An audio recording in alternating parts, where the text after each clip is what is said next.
తెలంగాణ తెచ్చిన నాయకుడిని పట్టుకొని కల్వకుంట్ల చంద్రశేఖర్ రావు అని ఏకవచనంతో మాట్లాడతారు. తెలంగాణను వ్యతిరేకించిన వాళ్ళనేమో గారు గారు అని మాట్లాడినప్పుడే అర్థమైంది అధ్యక్ష, వారి సంస్కారం ఏందో, వారి పరిజ్ఞానం ఏందో అర్థమైంది అధ్యక్ష. అచ్చోసిన ఆంబోతు, ఇది ఒక ముఖ్యమంత్రి మాట్లాడిన మాట, అచ్చోసిన ఆంబోతు. అధ్యక్ష, ఎవరు అధ్యక్ష అచ్చోసిన ఆంబోతు? చీమలు పెట్టిన పుట్టలో దూరిన పాము. అధ్యక్ష, కాంగ్రెస్ అనే పార్టీలో పాపం మా బట్టన్న, మా శ్రీధర్ అన్న, మా దామోదర్ అన్న, మా ప్రభాకర్ అన్న, అదేవిధంగా మా ఉత్తమన్న, మా కోమటిరెడ్డి వెంకటరెడ్డి అన్న, మా దామోదర్ అన్న, వీళ్ళందరూ కలిసి పెట్టిన పార్టీలో ఇవాళ దూరి ముఖ్యమంత్రి పదవి తీసుకుని ఆయన చీమలు పెట్టిన పుట్టలో పాముల గురించి మాట్లాడితే చాలా చండాలంగా ఉంటుంది సార్. దయచేసి ఇంకొక మాట అధ్యక్ష. అధ్యక్ష, ఎన్ఆర్ఐలు నాన్ రిలయబుల్ అన్నారు. అధ్యక్ష, ఎన్ఆర్ఐలు నాన్ రిలయబుల్ ఇండియన్స్ అన్నారు. నాన్ రిలయబుల్ ఇండియన్ అంటే అధ్యక్ష నేను అడుగుతున్నా, ఎవరు అధ్యక్ష ఎన్ఆర్ఐలకు టికెట్లు అమ్ముకున్నది? ఎవరు అధ్యక్ష ఎన్ఆర్ఐలకు టికెట్లు అమ్ముకున్నది? ఎవరికి తెలియదు అధ్యక్ష ఇది? అధ్యక్ష నేను ఇంకొక మాట కూడా అధ్యక్ష, పేర్లు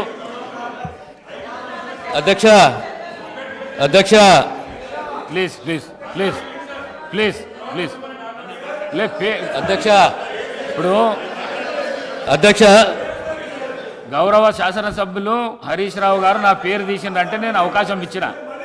మంత్రి గారు పేరు తీసిండ్రు, మంత్రి గారికి అవకాశం ఇద్దాం మనం. Please please please please please please sir, నేను ఎక్కువ మాట్లాడాను సార్. రెండే అంశాలు మీరు ప్రస్తావించారు. నా పేరే కానీ, బట్టి గారి పేరే కానీ, వీళ్ళందరి పేరు ప్రస్తావిస్తూ వీళ్ళందరినీ కాదని చెప్పి గౌరవ రేవంత్ రెడ్డి గారు ముఖ్యమంత్రి అని చెప్పి. కాంగ్రెస్ పార్టీకి ఒక చరిత్ర ఉంది అధ్యక్ష. చరిత్ర ఏంది అంటే, ప్రభుత్వం పార్టీలో మెజారిటీ ఉన్నప్పుడు మేము ఎప్పుడు కూడా హైకమాండ్కి అప్పచెప్తాము. హైకమాండ్ ఒక నిర్ణయం తీసుకుంటే ఆ నిర్ణయానికి మేము శిరసా వహిస్తాము, అది మేము పాటిస్తాము అధ్యక్ష. ధన్యవాదాలు. గౌరవ కేటీఆర్ గారు.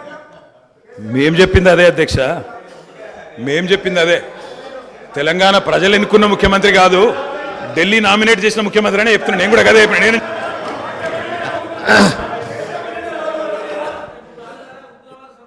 ఒక్క నిమిషం.